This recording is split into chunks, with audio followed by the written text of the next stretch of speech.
There is a reading on a thermal scanner in the Valley of the Kings. It was taken in November of 2015 by a Japanese researcher named Hirokatsu Watanabe. It covered the northern wall of tomb KV62, the most famous burial chamber in the history of archaeology. The tomb of Tutankhamun, boy pharaoh, ruler of Egypt for 9 years, dead at 19, sealed beneath the sand of the western desert for 32 centuries. The reading showed a temperature anomaly, a zone behind the wall that was warmer and then cooler than it should have been if the wall was backed by solid limestone, a zone that registered differently in the infrared spectrum from every other surface in the chamber. A zone the size of a room. The official response from the Egyptian Ministry of Antiquities was measured, cautious, encouraging. A committee was formed. Further studies were commissioned. The world's press reported that there might be hidden chambers behind the walls of King Tut's tomb. And for a brief, extraordinary moment, the greatest unsolved question in Egyptology, the possible existence of an intact royal burial from the Amarna period, untouched, unpillaged, holding the body and the treasure of a queen whose face stopped the modern world when it first appeared in a museum case in Berlin, seemed about to be answered. Then the studies concluded. The scans were deemed inconclusive. The ministry declared the case closed. The committee was dissolved. The technology said something is there. The official authorities said the case is closed. Those two statements have not been reconciled, and they will not be reconciled because someone does not want them to be. This is a documentary about what that wall contains, about the evidence that points behind it, about the machinery of institutional science that moves to protect a narrative when the evidence threatens to shatter it, and about a deeper question that has been there since 1922, when Howard Carter broke the seal on KV62 and found himself staring at the glint of gold in a chamber that should not have looked the way it looked. A question that the official history of Egyptian archaeology has spent a century declining to ask clearly. That question is this: whose tomb did Tutankhamun actually get buried in?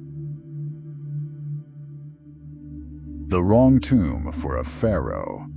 To understand why the northern wall of Tutankhamun's burial chamber matters so much, why a temperature reading taken with a handheld scanner in the autumn of 2015 sent a shockwave through the scholarly community that has not entirely dissipated nearly a decade later. You first need to understand something about the tomb itself, something that the official history of Egyptian archaeology has treated as a minor footnote, an interesting curiosity, a small architectural oddity that does not require sustained explanation. The tomb of Tutankhamun is the wrong size. The royal tombs of the New Kingdom pharaohs of Egypt are, by any reasonable architectural standard, extraordinary monuments. They are not simply burial chambers. They are extended corridors cut deep into the limestone of the valley, passing through antechambers and side rooms and descending galleries, ending in vast underground halls whose walls are covered from floor to ceiling with texts and images from the Book of the Dead, the Book of Gates, the Book of Caverns, a complete theological library encoded in paint, and bas-relief, a map of the afterlife. that took teams of skilled craftsmen years to complete.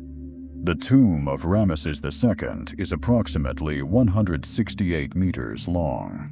The tomb of Seti I, considered one of the finest in the valley, extends to 137 meters and contains 17 chambers and side rooms.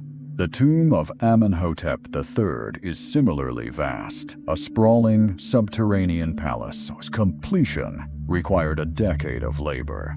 The tomb of Tutankhamun is 27 meters long. It has 4 rooms: the entrance corridor, the antechamber, the annex, and the burial chamber, which opens onto a small treasury room. That is the entire architectural footprint of the most famous royal tomb in Egypt.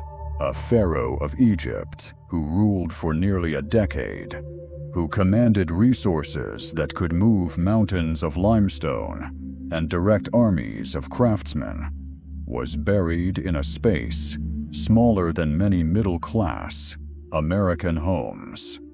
Egyptologists have an explanation for this, and it is not a secret.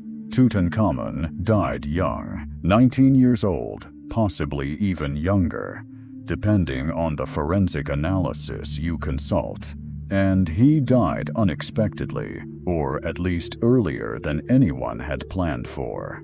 The construction of a full royal tomb takes years.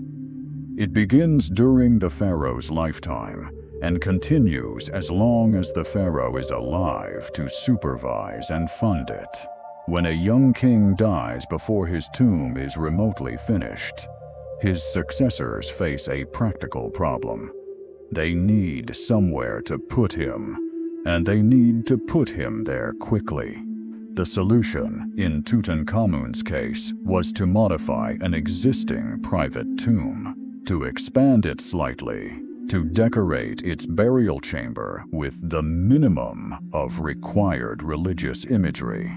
Painted hastily, as analysis of the paint application has confirmed, with marks of rushed workmanship that you do not find in any other royal burial of the New Kingdom, and to place the boy king there with all the ceremony his office demanded. This is the official explanation, and it is not wrong. Exactly. The evidence for a hastily completed burial is real.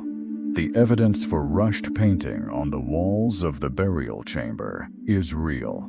The forensic evidence suggesting Tutankhamun died young and possibly unexpectedly is real. But the official explanation leaves a question unasked. Or rather, it asks the question and then refuses to follow it to its logical destination. If Tutankhamun was buried in a modified, hastily expanded private tomb, if the space was not originally built for a pharaoh, then what was the original space? Who built it?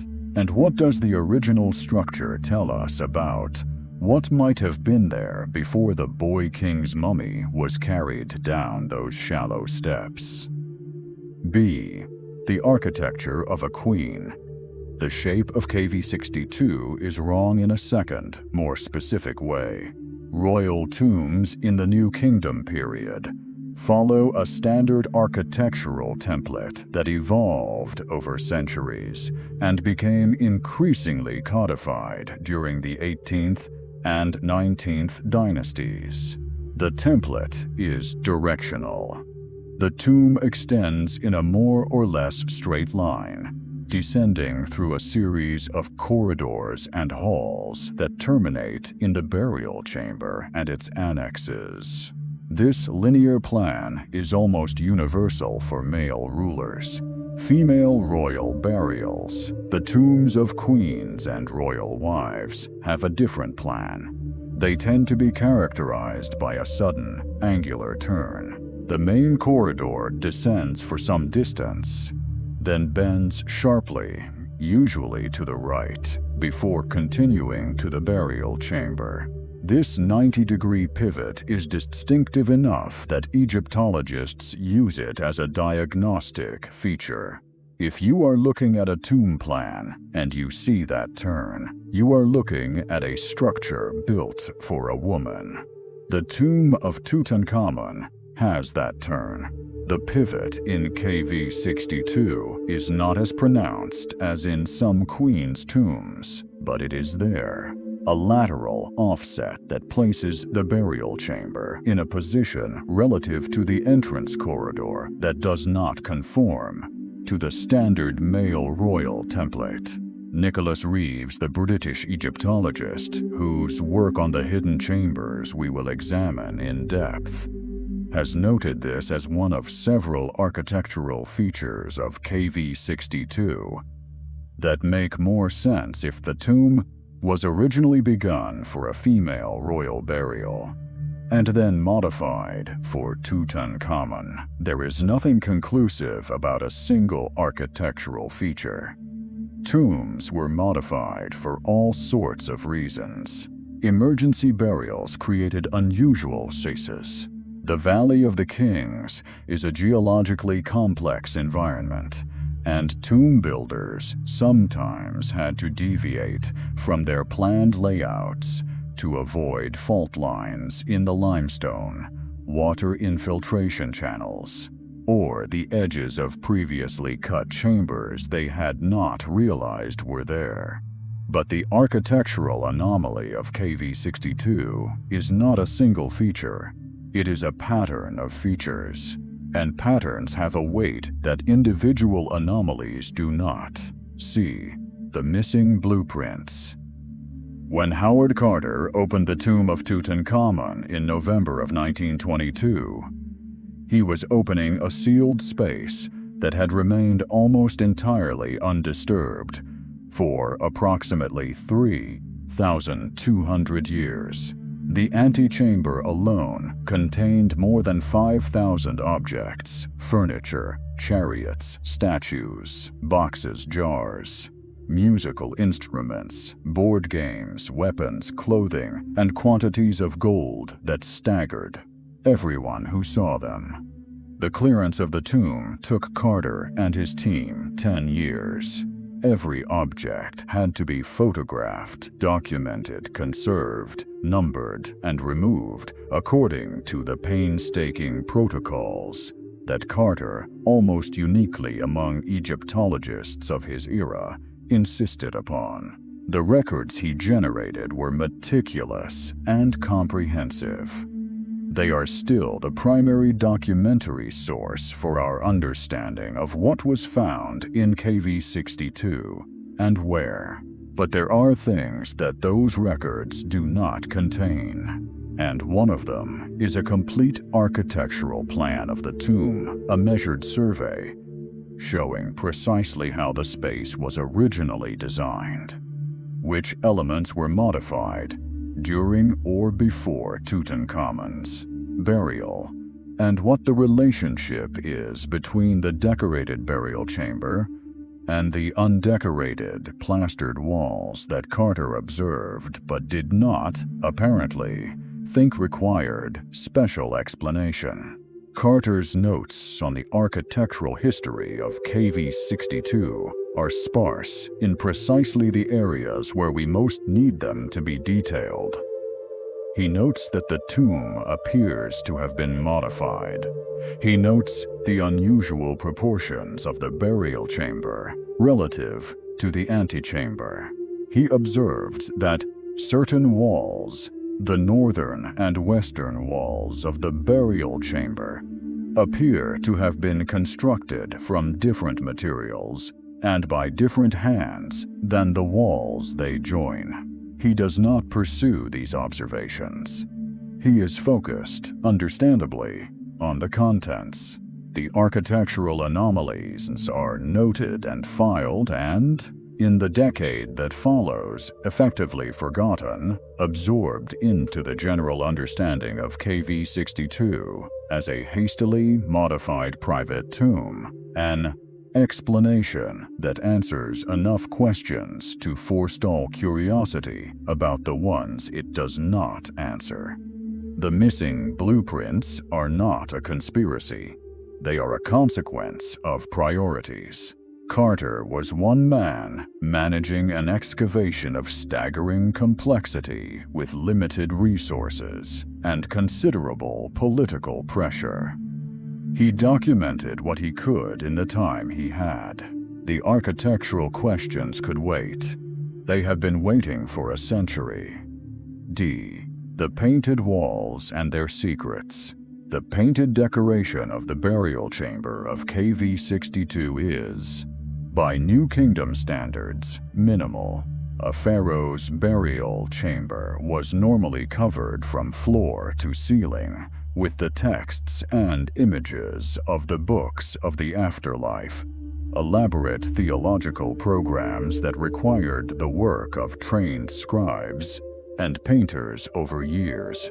Tutankhamun's burial chamber has one register of images on the north wall, showing the opening of the mouth ceremony, the journey of the deceased pharaoh across the sky, and his reception by the gods, and a continuous frieze of baboons representing the hours of the night, running around the remaining walls.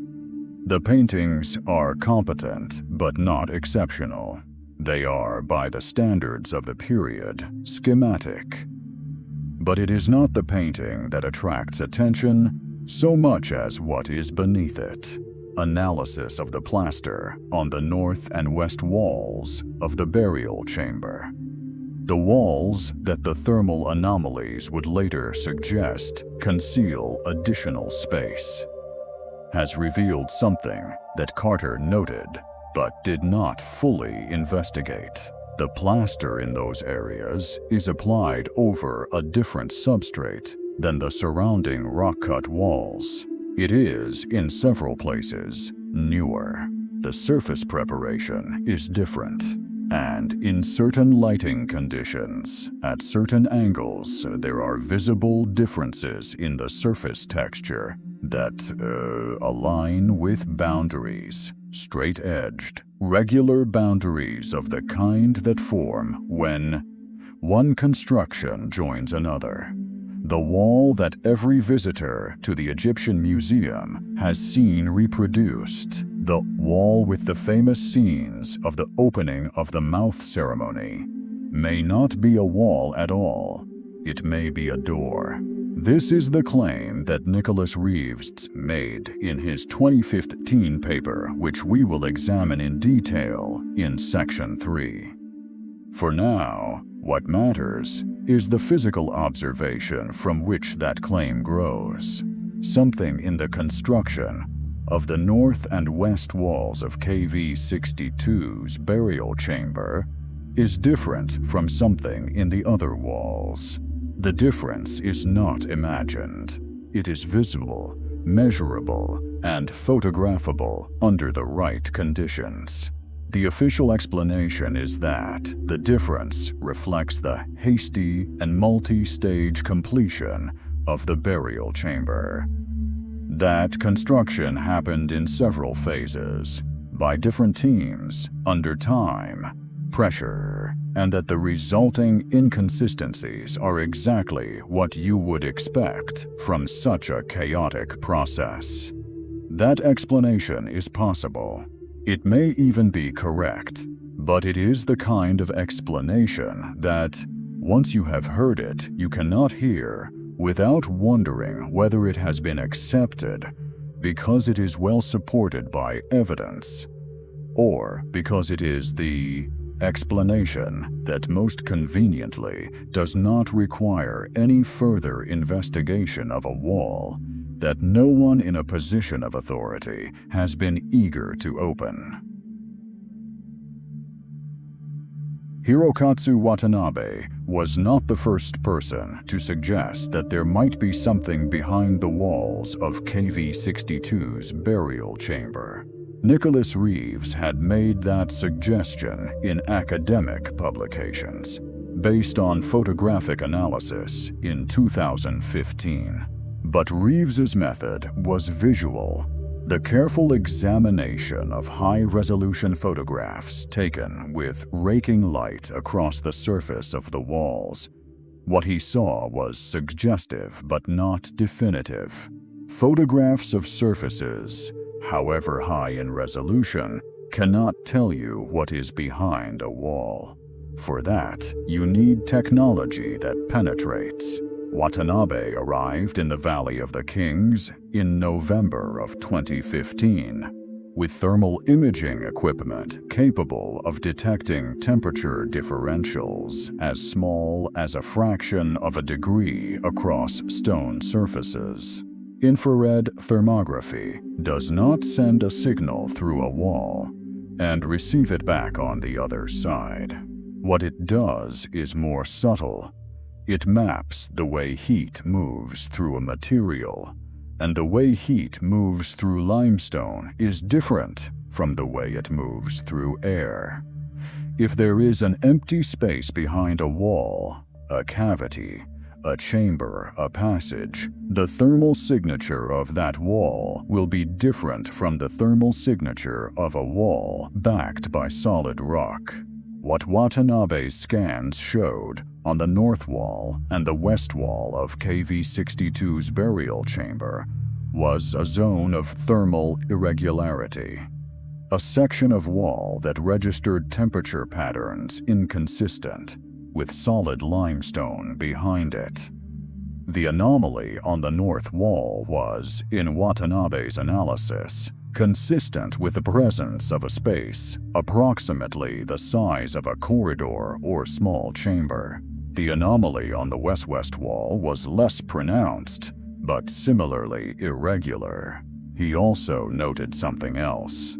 In certain areas of the anomalous zones, the thermal signature was consistent with the presence of materials other than stone and air. Organic materials, possibly.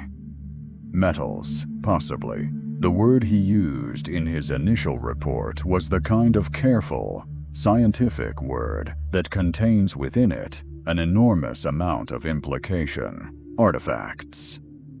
Watanabe presented his findings to the Egyptian Ministry of Antiquities in January of 2016. The ministry's response was, for a brief period, extraordinary in its enthusiasm. Minister of Antiquities Mamdouh Eldamati announced publicly that he believed Reeves' theory that there were hidden chambers behind the walls of KV-62 was, in his words, 90% certain to be correct. 90% certain.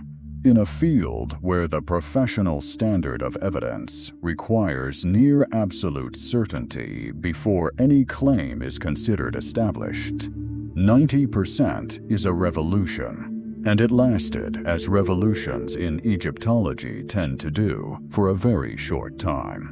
The involvement of National Geographic in the investigation of KV-62's hidden chambers was, in retrospect, one of the defining factors in how the story played out, and not in a way that served the cause of open inquiry. National Geographic, as an organization, has a long and complicated relationship with Egyptian archaeology. It has funded excavations and research programs. It has produced documentaries that have introduced millions of Americans to the history of the ancient world. It has also, at times, operated in ways that conflate scientific inquiry with entertainment, in ways that do not always serve either goal particularly well. In 2016, National Geographic partnered with the Egyptian Ministry of Antiquities to conduct additional scanning of KV-62. The partnership brought resources and visibility. It also brought the institutional weight of a media organization with a commercial interest in the outcome of the research. The National Geographic-sponsored scanning program proceeded in parallel with the Watanabe thermal imaging data. What it found, or rather, what it reported, became the pivot point around which the entire narrative shifted. The National Geographic scans were conducted using ground-penetrating radar, a technology that sends pulses of electromagnetic energy through solid material and maps the reflections that return. GPR is widely used in archaeology for detecting subsurface features, walls, floors, voids, buried objects, without excavation. It is in competent hands, an extremely powerful tool. It is also in the interpretation of results from complex underground environments, subject to significant ambiguity. The GPR data from KV-62, when analyzed by the team attached to the National Geographic project, showed, according to their published interpretation, no evidence of void spaces behind the north or west walls of the burial chamber. The anomalies that Watanabe had detected were, in the National Geographic team's reading of the complementary data, consistent with variations in the natural geology of the surrounding limestone rather than with artificial cavities. This is the moment when the scientific disagreement became a political one. Watanabe did not retract his findings. His thermal data had not changed. The anomalies he detected were real, in the sense that the temperature differentials he measured were real temperature differentials. The question was what caused them. Watanabe believed they were consistent with void spaces. The National Geographic team believed they were consistent with natural geological variation. Both interpretations were, strictly speaking, scientifically defensible. Thermal anomalies in limestone can have multiple causes. Geological variation can produce irregular heat patterns. The National Geographic team's interpretation was not demonstrably wrong, but it was also the interpretation that conveniently aligned with the institutional interest in not opening the wall. The Italian National Research Council, the CNNR, entered the picture in 2016 and 2017, conducting their own independent scanning program at KV-62, using technology that complemented both the thermal, imaging, and the GPR approaches. The CNR team used multiple sensing modalities: ground-penetrating radar, electrical resistivity tomography, and 3D laser scanning of the surface geometry.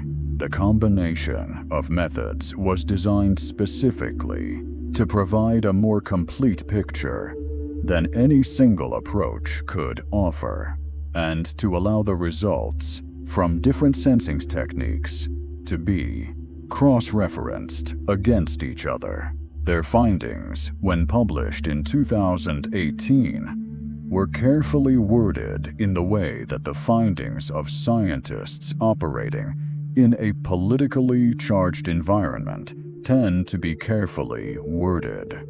They did not confirm the existence of hidden chambers. They did not rule it out.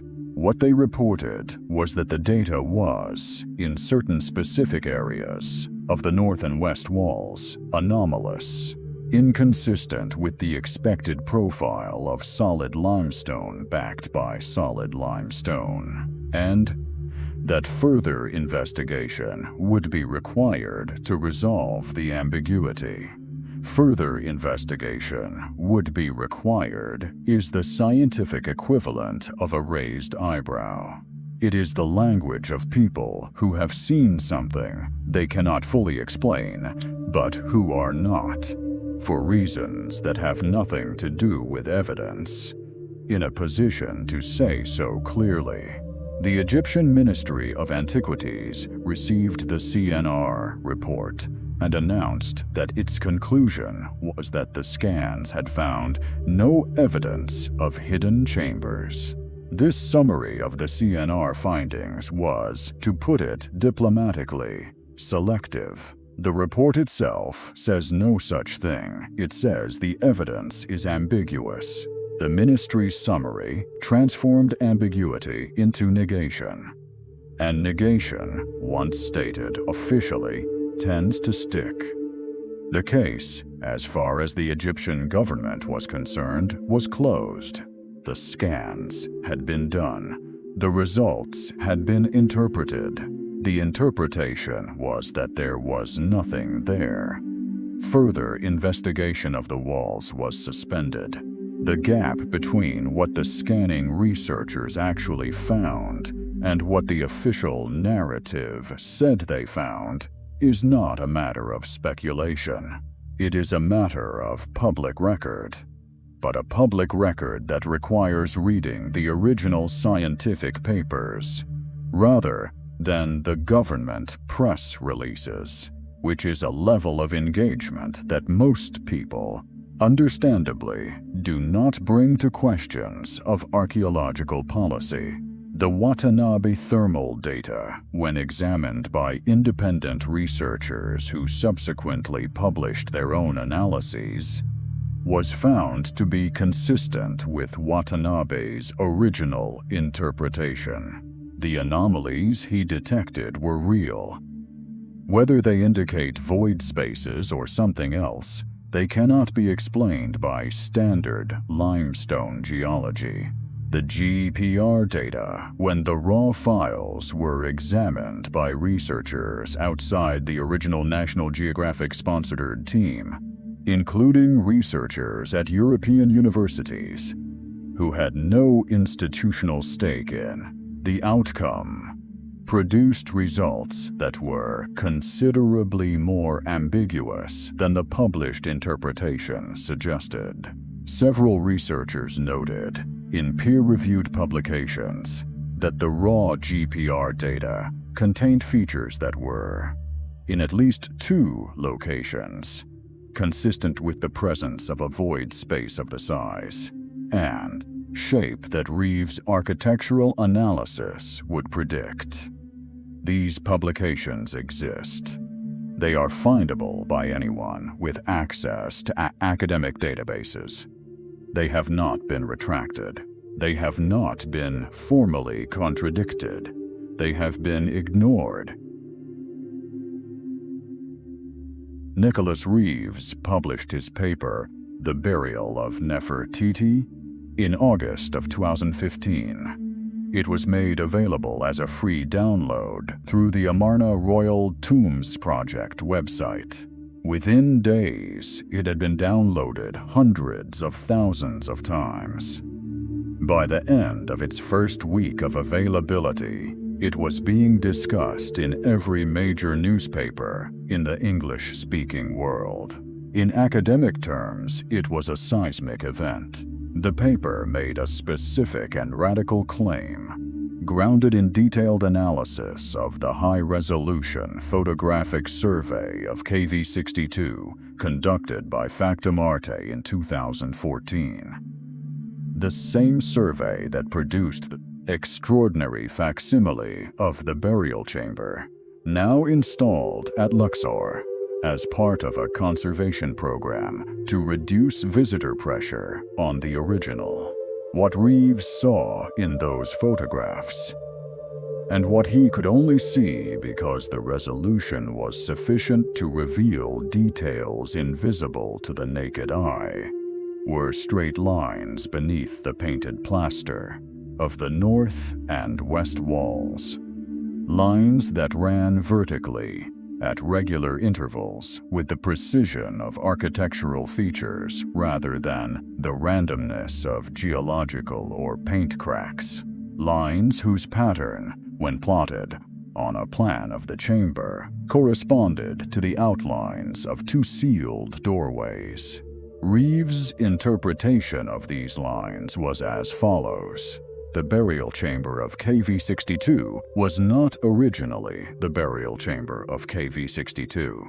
It was, before Tutankhamun's burial, a passageway, an antechamber or the beginning of a descending corridor, leading to a larger and more elaborate tomb complex cut deeper into the hill. The two sealed doorways he identified in the north and west walls were the original entrances to that larger complex. When the decision was made to use the space for Tutankhamun's interment, the doorways were sealed. The walls were plastered. The plaster was painted with the minimum necessary decoration. And the boy, King, was laid to rest in a space that had originally been intended for someone else. The someone else in Reeves's analysis was Nefertiti. Nefertiti was, by most scholarly assessments, the most powerful woman in Egypt during the middle years of the 18th dynasty. She was the great royal wife of Pharaoh Akhenaten, the heretic king who dismantled the traditional Egyptian religious system, abolished the worship of the gods of the temple, and instituted a monotheistic cult centered on the Aten, the solar disk. Her husband's religious revolution remains one of the most contested events in Egyptian history. Whether it was a genuine spiritual transformation, a political maneuver, a psychological aberration, or some combination of all three, is a question that scholars have argued about for a century and have not yet resolved. What is less debated is Nefertiti's role in it. She appears in images of the Aten cult in roles that, in standard Egyptian religious iconography, would have been reserved for the pharaoh himself. She is shown smiting Egypt's enemies, an act of royal power that women in the documentary record performed, but rarely. She is depicted in the Amarna boundary stele, on equal terms with her husband. Their daughters ranged between them like theological arguments for a new world. Some researchers have argued that toward the end of Akhenaten's reign, Nefertiti was, for all practical purposes, co-ruler. Then Nefertiti disappears. Around regnal year 12 of Akhenaten's reign, the 14th century BCE, her name ceases to appear in the records. The images stop after a presence that had been almost ubiquitous in the documentary record of the Amarna period. The most prominent queen in Egypt simply ceases to be mentioned. She vanishes. The disappearance of Nefertiti is one of the great biographical mysteries of the ancient world. The explanations that have been proposed over the decades form a catalogue of scholarly disagreement. She died of natural causes. She died of the plague that swept Egypt in the latter years of Akhenaten's reign. She fell from political favor and was erased from the record. By her enemies, she survived her husband and ruled as pharaoh in her own right under a male throne name. She became the enigmatic Smenkhkar, whose brief appearance in the documentary record between Akhenaten and Tutankhamun has resisted definitive identification for a century. Her tomb has never been found. This is not, in itself, unusual. The tombs of many 18th dynasty queens have not been found. The Valley of the Queens, on the western bank of the Nile across from Luxor, contains burials from the 19th and 20th dynasties, but not reliably from the 18th.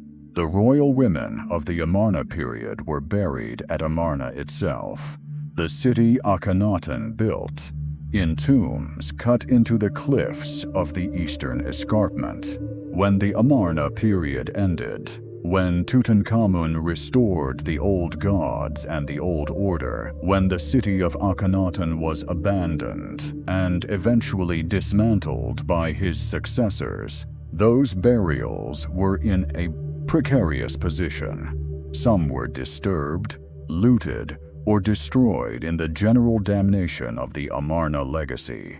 Some may have been moved.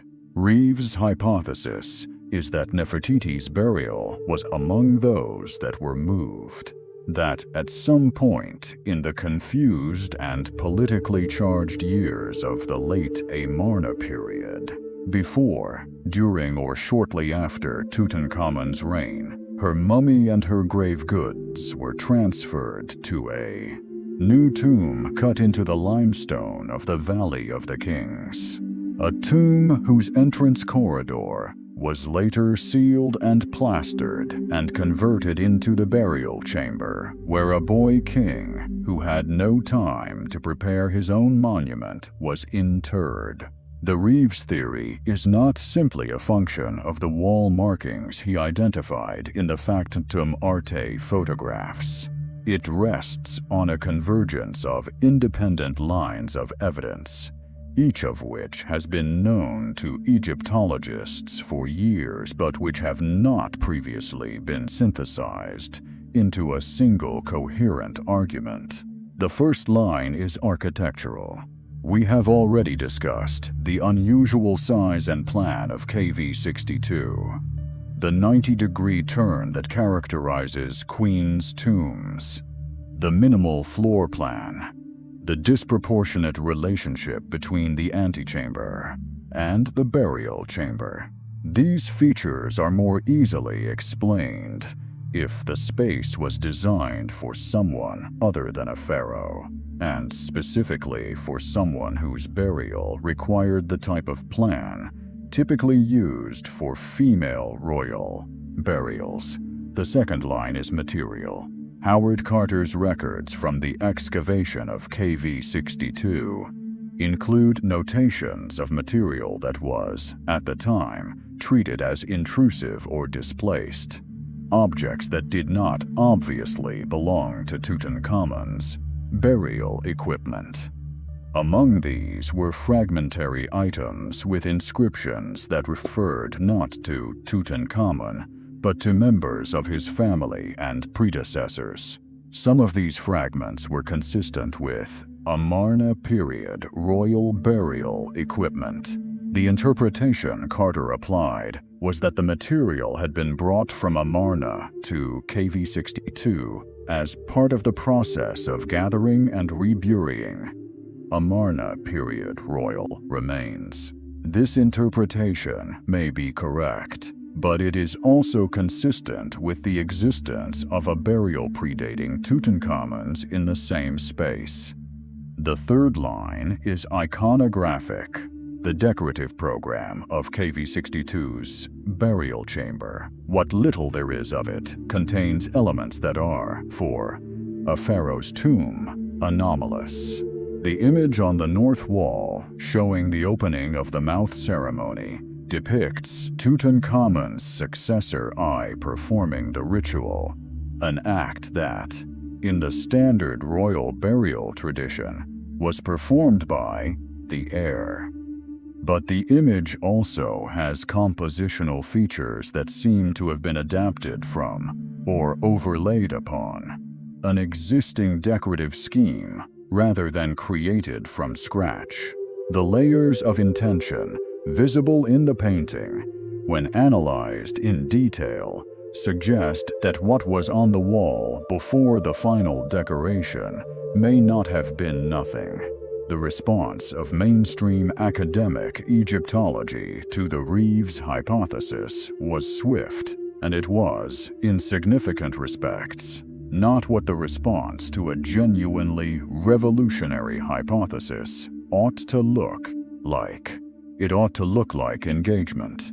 It ought to look like serious interrogation of the evidence, point by point, feature by feature, with the same attention to detail that Reeves brought to the question. It ought to look like the scientific process at its best, a thesis proposed, examined, challenged, refined, and either strengthened or abandoned in the light of evidence. What it mostly looked like was dismissal.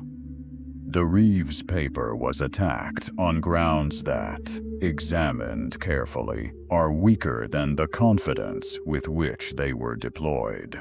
Critics argued that the lines he had identified in the Factum Arte photographs were natural cracks in the plaster rather than architectural features. This is possible, but the specific geometry of those lines, straight, vertical, running at the consistent depths and spacings of construction joints rather than the irregular patterns of settlement cracking, was not seriously engaged. Critics said, "They look like cracks." They did not say, "Here is a quantitative analysis demonstrating that the pattern of these lines is statistically indistinguishable from natural cracking rather than from construction joints." Critics argued that the thermal anomalies detected by Watanabe were attributable to natural geological variation. This is possible, but the specific characteristics of those anomalies, the way they are confined to the zones that Reeves identified independently, using different methods and different data, was not seriously engaged. Critics argued that there is no archaeological parallel for the kind of reuse of tomb space that Reeves proposed. This is simply not true. The reuse of prepared tomb space by subsequent burials is well documented in the Valley of the Kings and elsewhere in the Egyptian archaeological record. The official rejection of the Reeves hypothesis was not falsification. Falsification requires engagement with the evidence. What happened instead was a performance of consensus. The academic community closing ranks around an interpretation that had served it well for a century, and refusing to examine what threatens to complicate it. In 2018, after the completion of the Italian National Research Council's SCAN program and the publication of its ambiguous findings, the Egyptian Ministry of Antiquities issued its final determination on the question of hidden chambers in KV62. The determination was negative. There were, the ministry declared, no hidden chambers. The scans had been conclusive. The case was closed. This determination was accepted with varying degrees of skepticism by most of the mainstream press. The story that had seemed in 2016 on the verge of becoming the greatest archaeological discovery since Carter himself broke the seal faded from the front pages and retreated to the specialist publications and the forums where people who care about these things continue, privately, to argue about them. But several things happened in the years following the ministry's determination that deserve attention. First, the raw scanning data. Not the interpreted summaries, but the actual raw files from the Watanabe Thermal Survey and the National Geographic GPR program was not made publicly available for independent analysis. Requests from academic researchers for access to the raw data were denied or not responded to. This is an unusual posture for a scientific program whose conclusions are claimed to be authoritative. Second, Nicholas Reeves, rather than being engaged by the ministry or its scientific partners in a process of formal debate and refutation, was effectively frozen out. He was not involved in the design or interpretation of the scanning programs. His subsequent papers refining and responding to the criticisms of his original hypothesis were not addressed by the Egyptian archaeological authorities. Third, the physical condition of KV62 became, during this period, an increasingly fraught question in its own right. Concerns about the humidity generated by the bodies of the thousands of tourists who visit the tomb annually. Humidity that is visibly damaging the painted surfaces led to access restrictions. The tomb is now open to visitors for limited periods and under controlled conditions. Comprehensive physical examination of the walls by independent researchers is not, under current access protocols, straightforwardly possible. The wall is still there. The anomalies that multiple scanning programs detected in it are still there. The question that Reeves raised in 2015, and that Watanabe's thermal data seemed to many researchers to provide physical corroboration for, has not been answered. It has been declared answered, which is different. The difference matters because of what is at stake if Reeves is right, and the weight of what is at stake is inseparable from the question of why so much institutional energy has gone into closing a question that the physical evidence suggests is still open. Suppose for a moment that Reeves is right. Suppose that behind the north wall of Tutankhamun's burial chamber there is a corridor, and that the corridor leads to a burial chamber, and that the burial chamber contains what was placed in it when it was sealed, whether in Nefertiti's own time or in the confused years of transition that followed Akhenaten's death. What would be there?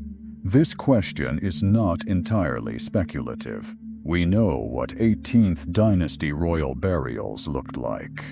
We have several of them. The tomb of Yuya and Chuyu, the parents of Amenhotep III's great royal wife, Tai, making them Tutankhamun's great-grandparents in one line of descent, was found essentially intact in 1905. It contained coffins, canopic jars, shebtas, furniture, chariots, chests, jars of unguents, floral garlands, and the personal possessions of two individuals who were royal in-laws but not themselves rulers. It was one of the richest finds in Valley of the king's history before Tutankhamun's tomb was discovered. A royal burial from the same period but for an individual of Nefertiti's rank. Great royal wife, probable co-ruler, the woman who appears in more monumental images than any other queen in Egyptian history, would be, by every comparative standard, more lavish than the tomb of Yuya and Chuyu, possibly significantly more so. The golden burial equipment of 18th dynasty royalty is, for those who have seen Tutankhamun's artifacts, almost beyond imagining in its elaborateness. The inner coffin of Tutankhamun alone contained 110 kilograms of solid gold. Nefertiti's burial would have included her own set of nested coffins, her own canopic equipment, her own set of ritual texts specific to her identity and her theological role in the Atan religion she shared with her husband. Objects that do not survive from any other Amarna period royal burial, because no intact Amarna period royal burial has ever been found.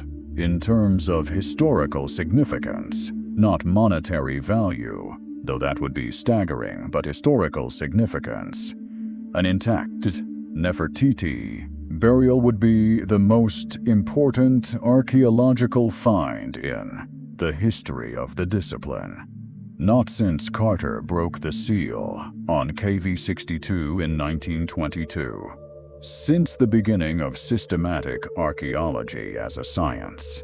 It would contain objects whose inscriptions would illuminate the Amarna period The strangest, most contested, most historically significant interlude in the long history of the Egyptian state, in ways that no existing evidence base can match. It would contain information about the succession crisis that followed Akhenaten's death. It might contain information about the fate of Nefertiti herself, how she died, whether she ruled, what her relationship was to the brief and enigmatic reigns that followed her husband's death. It might contain information about the young Tutankhamun's origins. His parentage is still not definitively established, and the evidence from an Amarna period royal burial that predated his own interment in the same space could resolve questions that have been argued about since the tomb was first opened. It would, in other words, rewrite our understanding of one of the pivotal moments in ancient history. This is the context in which the ministry's decision to declare the scanning results inconclusive and close the investigation needs to be understood. This is what is at stake behind that wall, and this is why the management of the investigation, the selective presentation of ambiguous data as definitive negative results, the freezing out of the hypothesis's originator, the denial of access to raw data, looks less like the standard cautious conservatism of institutional archaeology and more like an active decision to keep a question from being answered. The management of Egypt's ancient heritage is not only a scientific question, it is an economic and political one. And the economics and politics of archaeological discovery are considerably more complicated than the popular image of archaeology. The heroic investigator, uncovering buried truth, tends to suggest. Egypt's antiquities generate billions of dollars in tourism revenue annually. The Valley of the Kings, specifically, is one of the most visited historical sites in the world. The management of that site, what is accessible, what is not, who gets permission to conduct research, and under what conditions, is a matter of national economic policy, as much as it is a matter of scientific governance. A major discovery in the Valley of the Kings would be, from one perspective, an extraordinary boost to that economy. A new intact royal burial. The intact royal burial of a figure as famous and as visually iconic as Nefertiti would generate global media attention on a scale that no promotional campaign could match. It would draw visitors for decades. But archaeological discovery is not a single event. It is a process. And the process of opening, excavating, and properly conserving an intact royal burial is measured not in weeks or months, but in years. During the excavation, the site is inaccessible to general visitors. The political and scholarly disputes about who has authority over the find, who has rights to publish the results, who has jurisdiction over what objects, and where they ultimately reside. These disputes begin immediately and do not resolve quickly. The Cairo Museum is already under significant strain. Its collections are vast, inadequately conserved, and managed by an institution whose resources are chronically insufficient to its responsibilities. The opening of a new major royal burial would create immediate, enormous, and extremely expensive obligations. The political dimension of the Amarna period specifically adds another layer. Akhenaten and his religious revolution remain deeply uncomfortable subjects in the context of Egyptian national identity and certain contemporary religious sensitivities. The monotheistic interlude of the Amarna period has been claimed as a forerunner by multiple modern religious traditions.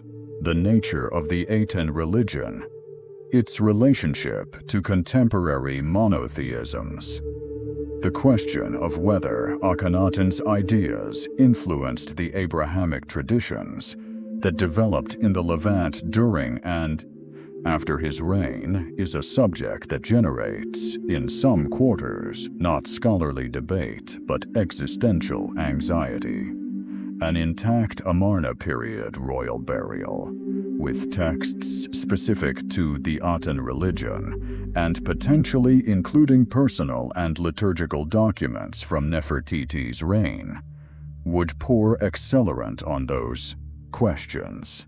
The management of such a find in the context of contemporary Egyptian cultural politics and the sensitivities of the country's majority religion would be a challenge of an order the antiquities establishment has not previously faced.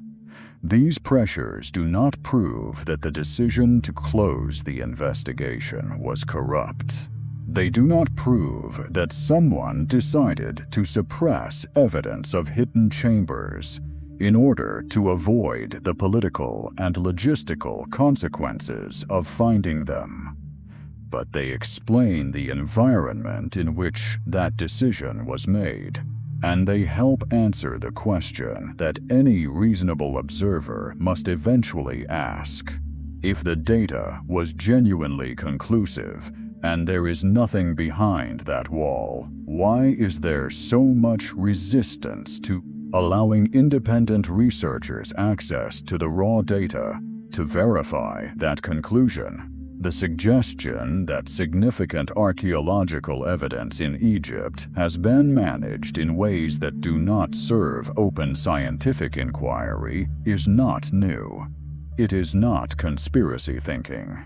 It is a conclusion that follows from a documented history. The redating controversies of the Sphinx are the most famous example.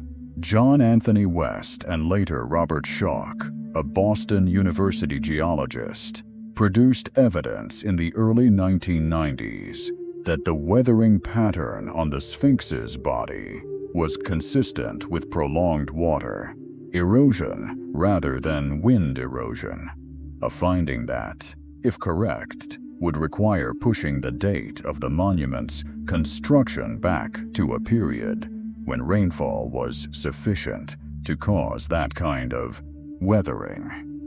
The mainstream Egyptological response was not engagement with the geological evidence. It was dismissal on the grounds that the conclusion was archaeologically impossible. Exactly the same circular logic that appears in the critique of the Gosford glyphs in Australia. Exactly the same logic that closes the conversation before the evidence has been fully heard. The discovery of Cache DB 320 at Deir el-Bahari in 1881, a single shaft containing the mummies of more than 50 royal and noble individuals from the New Kingdom, moved there in antiquity to protect them from tomb robbers, raises questions about what other relocations occurred during the same period of tomb protection activity in the late New Kingdom and Third Intermediate period. The relocation of royal burials was a practice. The documentation of where those burials ended up is incomplete. The history of the Valley of the Kings itself is a history of tombs found by accident. Tombs found without their contents. Tombs whose contents were removed before formal excavation could record what was there. The documentation is better for the later excavations. Carter's meticulous work in the 1920s set a standard that later archaeologists followed. But the Victorian-era excavations that preceded him were less careful. And what was found, described, and then lost or dispersed without adequate record-keeping in those earlier campaigns may include evidence that bears directly on the questions Reeves has raised. Egyptian archaeology does not have a conspiracy against the truth. It has something subtler and, in its own way, more resistant to correction, an institutional culture that has decided, collectively and largely without explicit discussion, that certain kinds of evidence are more welcome than others.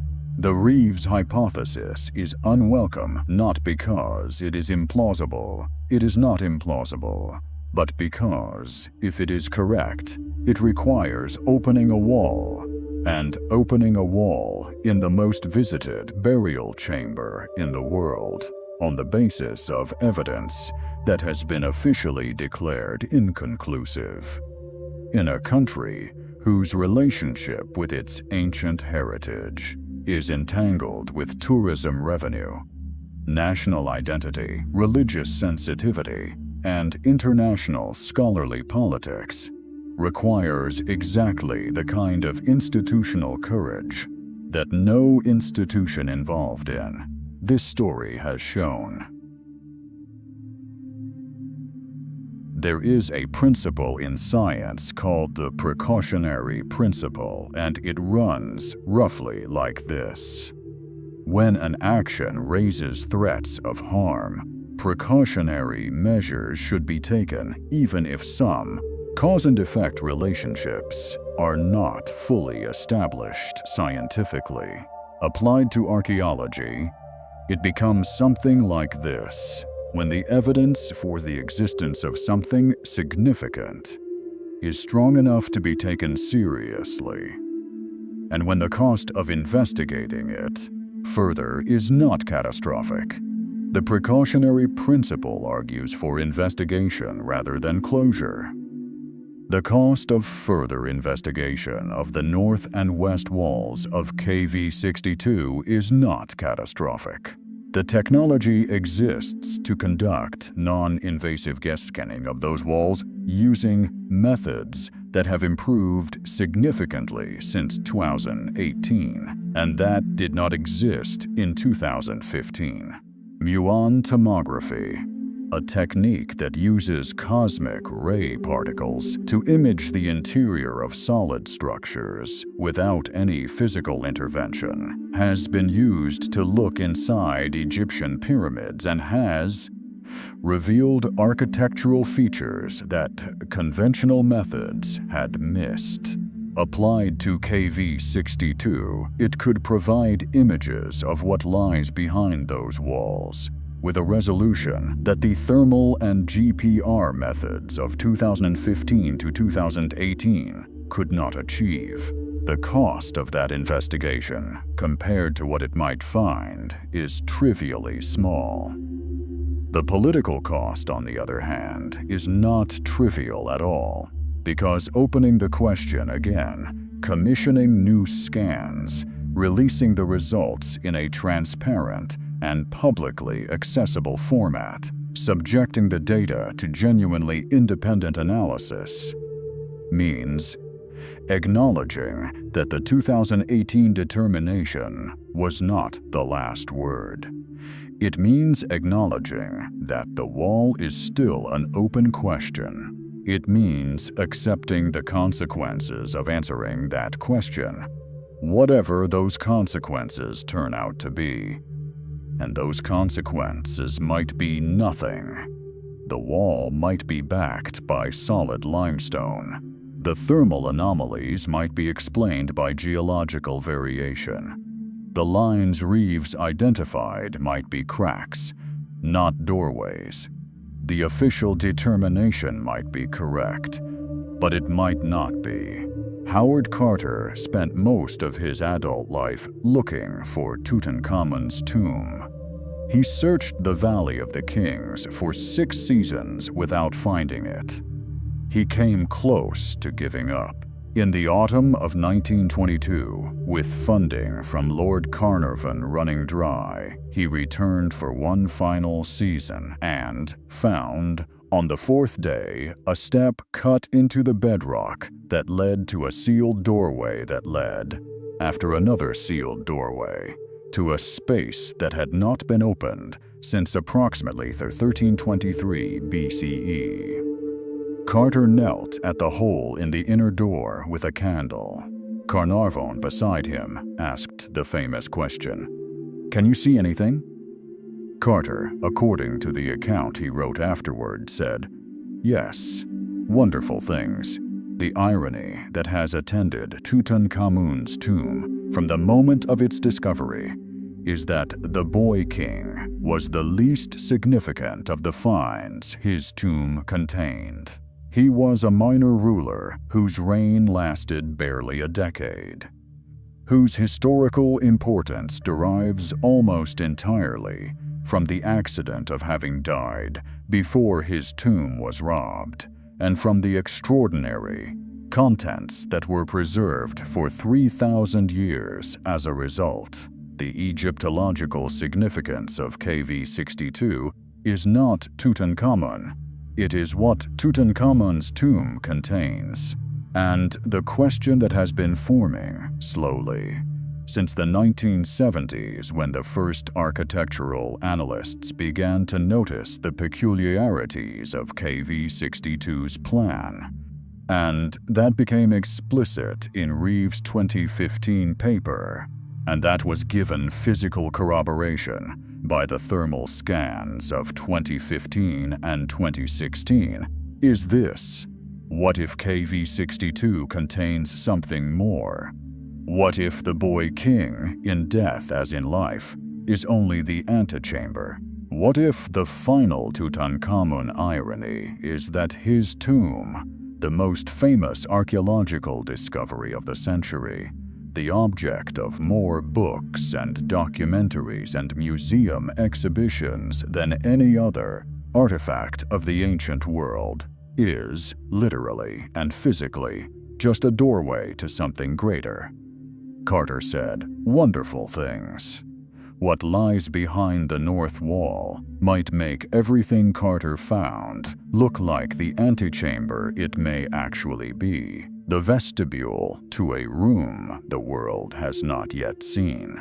The argument for opening the north wall of K62, or rather, the argument for conducting the kind of comprehensive, independent, publicly transparent scanning program that could tell us definitively whether there is anything behind it, is not only an argument about Tutankhamun.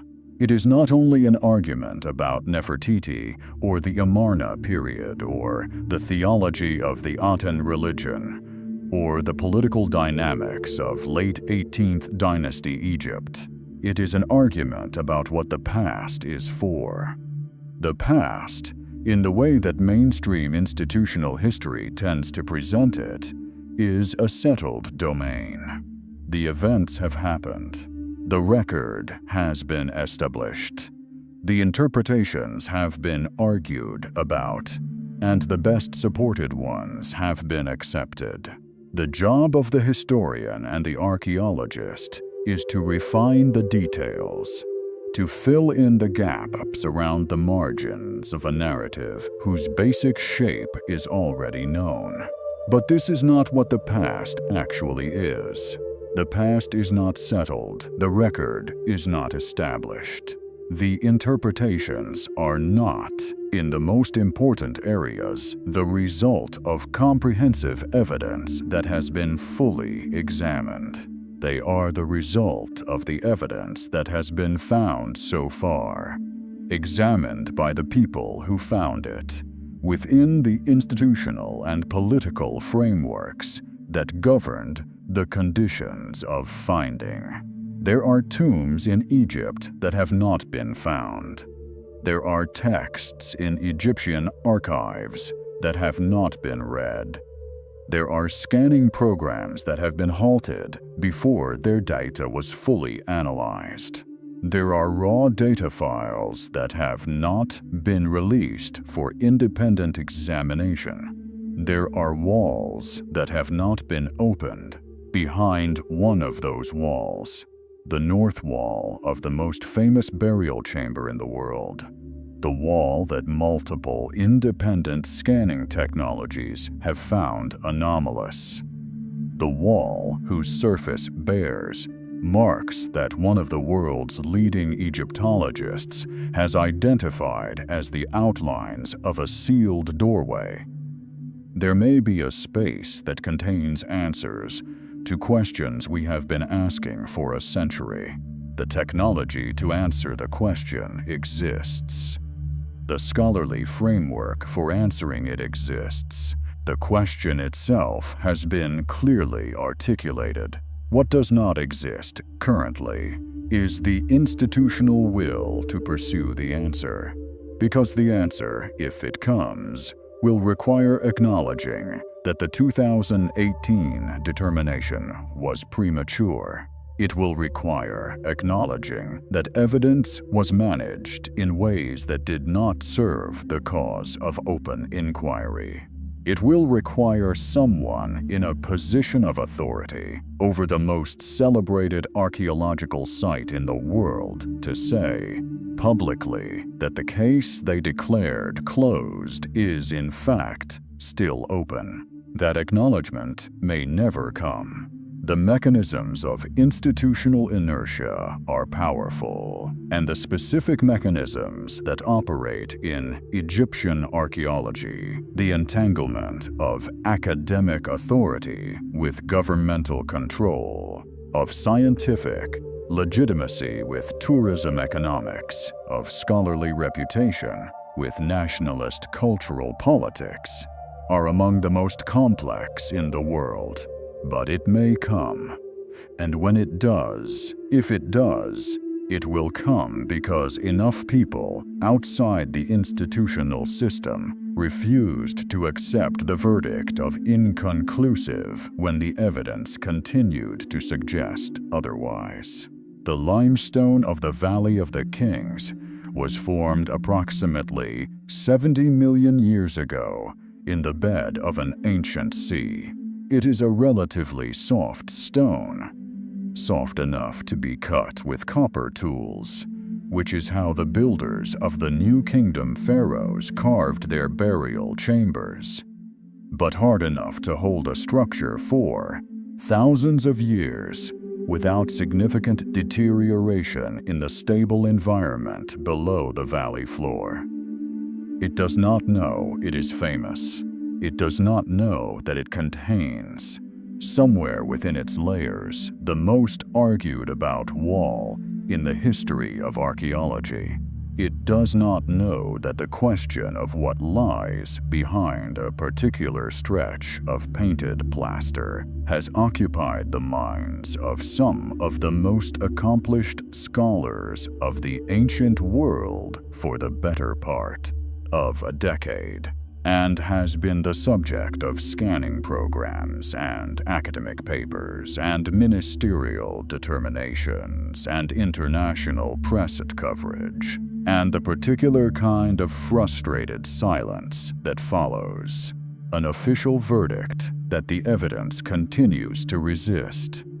The limestone knows, in the only way that stone knows things, what was done to it. It knows the cuts that were made in its body. It knows where the corridors are. It knows where the chambers end and where, if there are spaces beyond them, those spaces begin. It has been holding that information for 32 centuries with the patience of material that has no expectations about whether or not it will be asked. The stone is patient. It has been patient since before Egypt was Egypt, since before the builders of the New Kingdom pharaohs first took their copper tools to its surface and began cutting the spaces where the dead would rest until the world ended. It will be patient for as long as it is necessary to be patient. The question is whether the living can afford to be, because there is a cost to not knowing that is different from the cost of knowing. And it is a cost that is not always considered in the institutional arithmetic of why the wall should remain closed. History is not an abstraction. It is a living conversation between the present and the past. And the quality of that conversation depends on the completeness of the evidence that informs it. When evidence is withheld, whether by the millennia which withhold it without intention or by human beings who withhold it with varying degrees of intention, the conversation becomes distorted. The stories we tell about ourselves, about where we come from, about what the human capacity for civilization looks like when it is given sufficient time and sufficient resource, are all shaped by the incompleteness of what we know. Nefertiti was real. She was not a myth or a symbol or a biographical convenience. She was a person who lived in the 14th century BCE and wielded extraordinary power and disappeared from the historical record under circumstances that remain unexplained. Her body, the physical remains of a human being who was, by every measure available to us, among the most significant individuals of the ancient world, is somewhere. It may be behind a wall in the most famous tomb in history, a wall that 3 separate scanning technologies have found anomalous, and that the official history of Egyptology has declared it inconvenient to investigate further. That would be remarkable enough if she were only a queen. But Nefertiti is not only a queen. She is in the iconography that her face has generated across the century since that limestone bust was found in Amarna. Something closer to an archetype, the image of intelligence and power, and something that resists simple naming. Every culture projects onto her face the things it values most. She endures in a way that most of the ancient world does not, because there is a quality in that sculpted gaze that refuses to become only historical. The body of a woman who looked like that, who wielded the power she wielded, who presided over one of the most radical religious revolutions in the ancient world, who disappeared without explanation and was not definitively found, that body, in an intact burial with the objects and texts and inscriptions that an 18th dynasty royal interment would contain, would not simply be an archaeological find. It would be a conversation, the longest, strangest, most consequential conversation that the ancient world has ever attempted to hold with the modern one, without substance. There are researchers, serious, well-intentioned, not in the pay of any government, who argue that the precautionary principle runs in the opposite direction, that the risk of damage to an irreplaceable monument outweighs the potential gain of investigation, that non-invasive scanning can tell us more than physical opening, that physical intervention should be reserved for circumstances where the evidence is significantly more compelling than what currently exists. These are legitimate arguments. The history of archaeology contains too many examples of discoveries made and immediately damaged by the conditions of their making. Moisture, air, light, the incompatibility of objects perfectly preserved for millennia with the oxidizing conditions of the world above ground. The conservation imperative is real. But the conservation imperative requires to be defensible that the alternative investigations, the comprehensive non-invasive scanning that advanced technology now makes possible, be allowed to proceed under conditions that guarantee the integrity of the data and its public accessibility. And this has not happened. The raw data from the 2015 and 2016 scanning programs has not been released. The independent researchers who have requested access to verify the official interpretation have been denied. The alternative analysis of the data that has been published by researchers outside the official program, analysis that disputes the ministry's inconclusive summary, has been ignored rather than engaged. If the goal is the protection of an irreplaceable monument, the path to that goal runs through the most comprehensive possible understanding of what is there to protect, and the most comprehensive possible understanding requires the most comprehensive possible investigation, conducted transparently by researchers whose findings are subject to open peer review. What has happened instead is neither preservation nor investigation. It is the appearance of investigation followed by the appearance of resolution with the actual evidence held in a state of restricted access that prevents independent verification. There is a word for the management of information in ways that prevent independent verification. The word is suppression.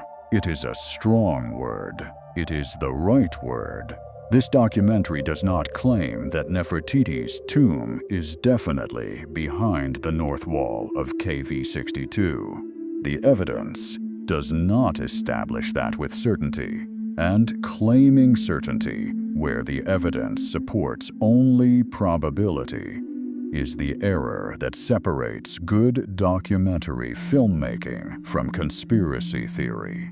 What this documentary claims is that the evidence for investigating that possibility is strong enough to warrant investigation, that the official determination that the case is closed is inconsistent with the evidence, that multiple independent researchers using multiple independent methodologies have found in the anomalous data from the scans of that wall, that the management of that data, the restriction of access, the selective summarization, the dismissal of independent analysis is inconsistent with the standards that the scientific community claims to hold itself to, and that the question that Howard Carter did not think to ask, whether the tomb he found in 1922 was Tutankhamun's original burial place or a space hastily converted for the boy king's interment after a prior occupant was already there, remains, despite everything that has happened since 2015, an open question with a wall in the way of its answer. In the years since the ministry declared the case closed, the technology available for non-invasive investigation of archaeological structures has continued to advance. Muon tomography, which uses naturally occurring cosmic ray particles to image the interior of solid structures, has achieved resolutions that would have been impossible with the equipment available in 2015. The technique has been applied in Egypt before. Its use in the scanning of the pyramids at Giza produced images of architectural features that no previous method had detected. Its application to KV62 has been proposed by multiple research groups. Permission has not been granted. The political environment that governs access to the Valley of the Kings has not fundamentally changed since the ministry issued its determination. The Egyptian government retains absolute authority over access to its ancient heritage, and that authority is exercised in ways that reflect interests, economic, political, cultural, that are not always identical with the interest of open scientific inquiry. Nicholas Reeves continues his work. His hypotheses have been refined by subsequent analysis. He has published additional architectural arguments that, in the absence of access to the physical evidence, continue to rely on the Factum Arte photographic survey and the comparative architectural literature. He remains to the institution that most needs to engage with his arguments effectively ignored. The Factum Arte survey that made the original discovery of the wall markings possible. The extraordinary high-resolution imaging project whose accidental byproduct was the evidence for the Reeves hypothesis continues to be used as the basis for the facsimile of the burial chamber installed at Luxor. Millions of visitors have seen that facsimile. Very few of them know that the wall they are looking at, the north wall with its famous opening of the mouth scene, may conceal behind it a space whose contents would rewrite everything they have ever been told about the ancient world. The wall is still there. The stone knows what is behind it. The question is when we will finally choose to ask. The question we leave you with is not whether there is something behind the north wall of Tutankhamun's tomb. The evidence suggests there might be. The official position says there is not. The raw data that would allow us to resolve that disagreement is not publicly available. That, in itself, is worth sitting with. The question we leave you with is this: what do you believe the relationship should be between evidence and official verdict in the investigation of humanity's ancient heritage? Who has the right to decide that a question is closed? And what happens to the answers we might have found when a question is closed too soon? Because if there is a room behind that wall, and even the scientist who said inconclusive did not say empty, then what is in it has been waiting for 3,000 years. It waited through the collapse of the Bronze Age, and the rise of Greece and the founding of Rome, and the birth of 3 of the world's great religions, and the fall of empires and the Industrial Revolution and 2 world wars and the age of the Internet. It has been patient with a patience that stone understands.